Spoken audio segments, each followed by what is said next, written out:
Welcome to Not Milk Never Milk. Subscribe if you're lactose intolerant. Set up a clean workspace on a soft cloth with bright light. Gather a 1.5 mm spring bar tool or a small flathead screwdriver and a tweezer. Keep a shallow tray nearby for tiny parts and screws so nothing rolls away.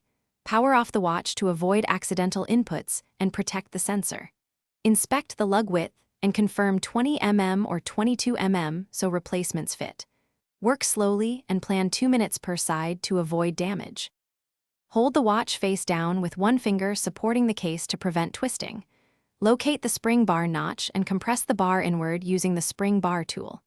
Keep steady pressure and tilt the bracelet slightly outward as the bar clears the lug hole. For quick release straps, slide the small pin toward the strap center until it disengages. Remove the strap and set spring bars in the tray for reuse or replacement. Repeat the same method for the opposite side. Insert the spring bar into the replacement strap and align the free end with the lug hole. Compress the opposite bar end with the tool and rotate the strap so both ends seat into the lug holes. Listen for a click and visually confirm both ends are flush and secure. Tug gently on the strap to confirm a reliable fit before wearing the watch.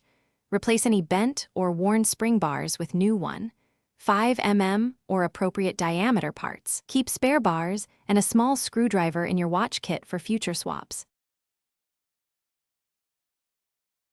Thanks for watching. If this was helpful, leave a like and consider subscribing. See you next time.